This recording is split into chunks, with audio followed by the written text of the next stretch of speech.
Assalamualaikum warahmatullahi wabarakatuh. Waalaikumsalam warahmatullahi wabarakatuh. Terima kasih saya diberi waktu untuk berbicara, tapi nanti kita berdiskusi bersama. Sebetulnya buku yang dikirimkan, buku Pak Din itu adalah merupakan bagian keputusan ketika kita tanwir di Samarinda, yakni Indonesia berkemajuan. Makanya di situ kan disebut Indonesia adil, bermartabat dan berdaulat. Itu adalah bagian dari buku Indonesia berkemajuan. Karena nanti saya mungkin akan juga memberikan sisi lain gitu yang dari sumbernya buku tersebut. Kita semua tahu bahwa tahun sebelumnya itu ada Islam berkemajuan ketika Muktamar tahun 2010. Kemudian ada ada Indonesia berkemajuan. Nah, kita Asia perempuan berkemajuan. Kemudian kita tahu bahwa negara yang berkemajuan adalah negara yang utama atau disebut Al-Madinatul Al-Fadilah sebetulnya, yaitu ya adil, berdaulat, bermartabat, yang bisa mandiri. Maka dari sisi politik sebetulnya negara demokrasi yang dijiwai oleh hikmat kebijaksanaan dan permusyawaratan perwakilan yang tadi disebut dalam Pancasila, yang itu sebetulnya Ki Bagus lah yang mempunyai peran penting juga di situ. Sebetulnya banyak dari Muhammadiyah dan alhamdulillah semua sudah mendapatkan pahlawan. Dari sisi ekonomi ini juga sangat penting Islam berkemajuan itu karena terciptanya sistem ekonomi yang berbasis ilmu pengetahuan yang berdaulat, berkeadilan dan berkelanjutan. Ini juga dicatat, penting dicatat. Maka saya sependapat dengan Mbak Isna, sebetulnya kita itu umat yang besar. Sekaligus ada peluang tapi juga ada tantangan. Tapi harusnya kita umat Islam yang besar itu tantangan bisa dijadikan peluang sebetulnya. Walaupun kita sering pesimis juga ya, dari 90% sekarang tinggal 87%, itu juga kita menjadi orang yang prihatin juga, lebih-lebih dari para mubalik tentu saja. Nah, saya sependapat dengan Mbak Isna bahwa kita itu harus menjadi diri sendiri, atau orang Islam itu harus memperkuat positioningnya. Nah, memperkuat positioning ini ya tiada lain adalah bersatu. Yang tadi disebut juga merupakan satu umat yang akan menebar rahmatan lil alamin. Rahmatan lil alamin itu apa toh? Rahmah itu adalah satu kelembutan. Yang kelembutan itu adalah akan mendorong kepada kebaikan. Nah, kebaikan di sini adalah kebaikan yang nyata dirasakan oleh masyarakat. Maka sebetulnya dakwah itu kalau dipilih yang paling tepat ya dakwah bilhal. Dakwah mengerjakan sesuatu yang bisa dilakukan, yang bisa diikhtiarkan untuk dinikmati oleh masyarakat. Dan selama ini kalau berbicara Muhammadiyah sebagai organisasi dakwah itu tidak hanya untuk umat Muhammadiyah, tidak hanya untuk umat muslim, tapi Muhammadiyah itu adalah untuk seluruhnya, bahkan untuk bangsa dan negara. Jadi di wilayah timur yang sedang kita kuatkan itu banyak sekali sekolah atau perguruan tinggi yang mayoritas itu malah justru kalau kita melihat di NTT, melihat di Papua itu malah justru yang besar itu adalah bukan kita yang muslim, tapi itulah Muhammadiyah yang sebetulnya sangat lintas batas dakwahnya. Karena ingin kembali kepada ingin mewujudkan Islam rahmatan lil alamin. Nah, untuk menuju Indonesia berkemajuan supaya umat Islam itu kuat, itu harusnya ya memiliki spiritual yang kental gitu ya. Yang kita ini adalah satu. Walaupun ada beberapa isme, ada beberapa aliran, ada beberapa golongan. Tapi di sisi lain kita umat Islam itu sendiri ya harus berpegang cerdas dan ilmu. Dan ini memang penting karena memang orang berpikir maju itu ya harus diiringi dengan ilmu yang cerdas. Di sisi lain juga mandiri dan juga mempunyai etos kerja tinggi. Maka yang pertama saya akan menyampaikan 4 hal agenda umat muslim. Yang pertama adalah kita harus kuat karena kita harus positioning, harus punya posisi tawar lah umat Islam yang besar ini. Yang kedua menurut saya adalah kita itu harus mandiri. Selama ini kita lihat umat Islam itu memang besar, tapi umat Islam belum menguasai sektor-sektor ekonomi yang strategis. Selama ini masih ada di bawah. Dan umumnya memang kita tahu ya, Islam datang di Indonesia itu kan kebanyakan memang di daerah pesisir. Maka Islam itu banyak yang di pinggiran. Nah ini kerja beratnya beliau, karena ini adalah cabang dan ranting yang harus dikuatkan gitu ya. Oleh karena itu maka sektor ekonomi itu harus dikuasai dengan cara misalnya kalau di tingkat menengah ya kita itu ya harus pandai mengelola misalnya UMKM misalnya, atau sifat pemberdayaan kalau di bawah. Nah memang kalau Muhammadiyah punya majelis MPM ya, majelis pemberdayaan masyarakat. Kalau Asia enggak, tapi yang Asia itu real bekerja. Jadi kalau kita itu misalnya kerjasama dengan pihak lain, pasti kita tujukan untuk pembinaan masyarakat yang ada di pedesaan sesuai dengan kultur atau kondisinya masing-masing. Jadi yang di nelayan yang kita kuatkan, terutama perempuannya ya. Karena apapun yang terjadi di Indonesia ini ketidakadilan itu biasanya yang menerima dampak pertama itu adalah perempuan. Nah, perempuan harus dikuatkan. Perempuan itu di sektor ekonomi juga harus dikuatkan. Perempuan itu jangan sampai hanya menjadi kekuatan yang saat-saat tertentu waktu kita pemilu dimanfaatkan begitu. Nah itu juga harus kita berdayakan.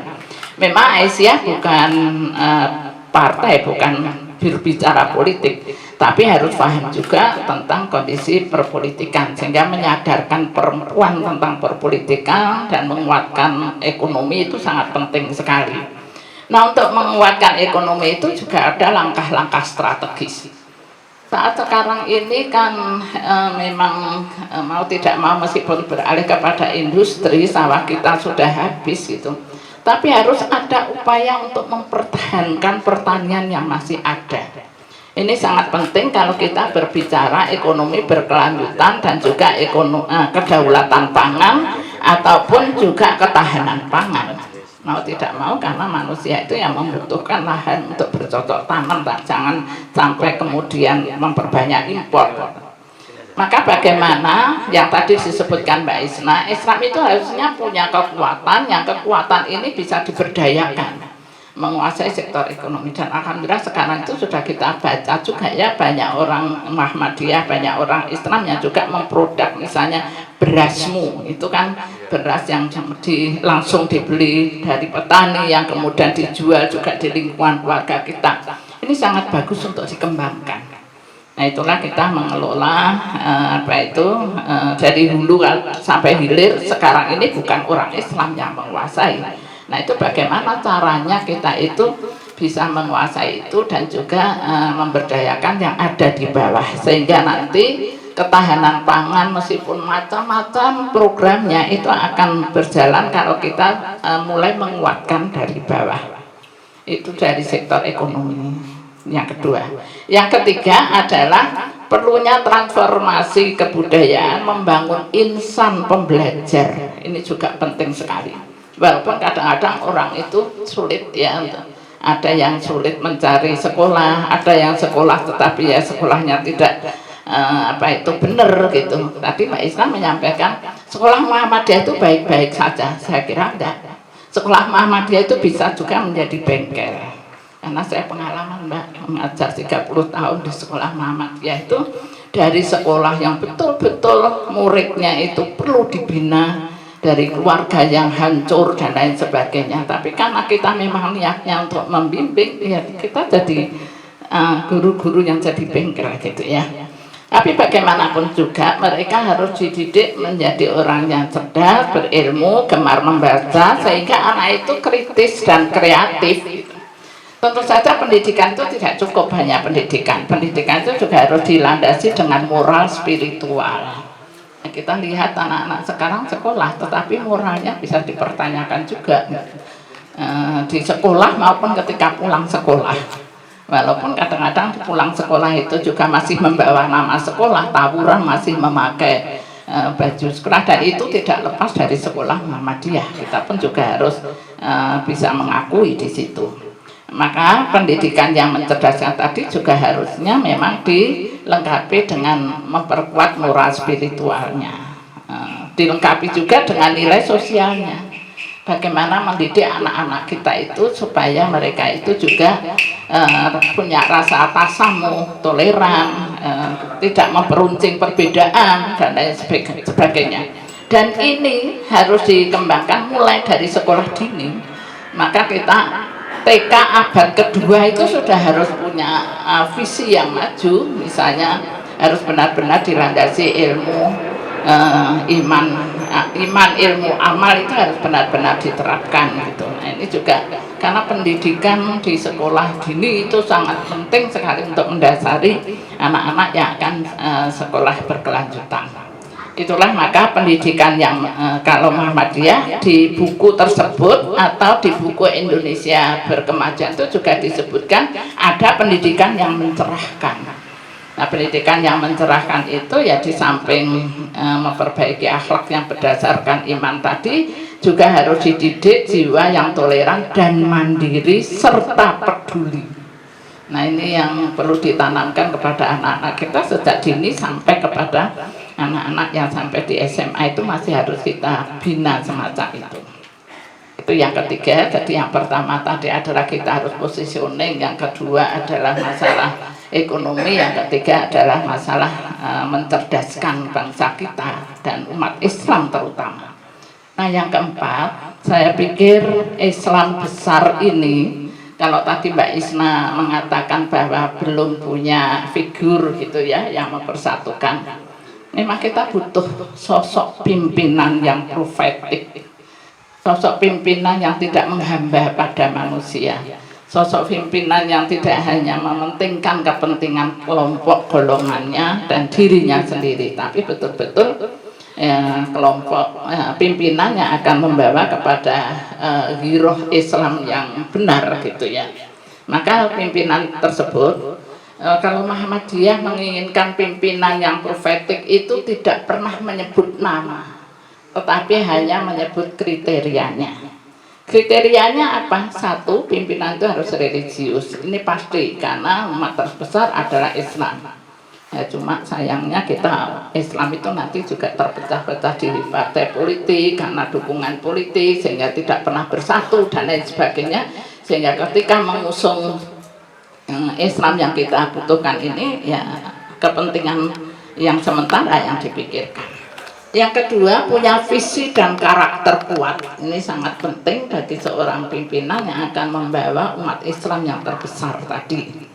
Yang ketiga, berani mengambil keputusan yang tegas. Jangan sampai kemudian melempar masalah itu pada orang lain. Ini bukan urusan saya dan lain sebagainya. Ini adalah sosok pimpinan yang sangat dibutuhkan, itu adalah mampu mengambil keputusan yang tegas. Mungkin memang berisiko, tapi ya itulah memang yang namanya pimpinan. Kemudian yang keempat, kriterianya adalah bersih dan wibawa. Ya, bagaimanapun juga karena pimpinan itu akan kita tokohkan, tentu saja ya memang harus punya kewibawaan, punya sifat yang wibawa, dihormati. Dan orang wibawa dihormati itu bukan karena jabatannya, tapi karena kebersihannya. Mungkin bersih di dalam masalah uang, juga bersih hatinya karena memang keikhlasannya untuk memajukan umat Islam yang dipimpinnya. Dan kriteria selanjutnya adalah berkomitmen pada kepentingan rakyat, berkomitmen pada kepentingan rakyat yang mayoritas umat Islam. Jadi tidak pernah Muhammadiyah, Aisyah itu menyebut nama, tetapi kriteria-kriteria itu ya silahkan untuk dicermati, mana kira-kira dalam pilpres, dalam pilkada, dalam pileg itu ya harusnya mencermati semacam itu. Cuma karena kadang-kadang memang terbawa arus itu. Nah, tentu saja hal ini, 4 kriteria tersebut itu harus diawali juga dari diri kita sendiri. Kalau kita itu mengajak orang lain, ya kita harus ibda' binafsi, harus memulai dari diri kita sendiri sesuai dengan yang dianjurkan oleh Allah dalam Al-Quran gitu ya, surat Ar-Ra'd ayat 11, kita itu memang bisa mengubah suatu kaum Islam yang besar ini, itu kalau kita tidak masing-masing cara individu memulainya. Nah kalau kita sudah mulai demikian dan 4 agenda tadi betul-betul diperjuangkan bersama dengan kesatuan yang tanpa memandang golongan gitu ya, atau tanpa memandang aliran dan lain sebagainya, itu insya Allah kita akan menuju kepada masyarakat yang adil, berdaulat dan bermartabat. Yang kadang-kadang itu juga saya teringat juga ya pelajaran dulu, karena saya jelek-jelek begini ini juga mantan guru, ini sudah pensiun 15 tahun ya, 14 tahun yang lalu. Nah, saya masih ingat ketika mengajarkan ke Muhammadiyah, kepribadian Muhammadiyah itu di sana juga Muhammadiyah itu bekerja sama dengan golongan lain. Golongan lain itu bisa juga golongan Islam yang lain aliran, bisa juga yang tidak seagama. Tapi dalam hal apa? Ya untuk mensejahterakan, membawa masyarakat Indonesia itu menuju kepada baldatun thayyibatun wa rabbun ghafur. Yang tadi disebutkan visi Indonesia seperti ini oleh Mbak Isna ya. Visi Muhammadiyah Aisyah itu sebetulnya juga tertera di dalam mukadimah anggaran dasar yang sangat tinggi sekali, dan memang sulit kalau visi itu untuk diwujudkan. Nanti kalau segera diwujudkan berarti segera bubar. Apa visi utamanya? Visi utamanya itu ialah mengajak warga Islam seluruhnya untuk dihantarkan ke pintu surga Jannatun Naim. Tertulis seperti itu loh. Nah, untuk menuju surga Jannatun Naim harus melalui baldatun thayyibatun wa rabbun ghafur. Ya, ini mungkin harus diterjemahkan ya, Indonesia yang adil, bermartabat dan berdaulat. Assalamualaikum warahmatullahi wabarakatuh. Waalaikumsalam warahmatullahi wabarakatuh.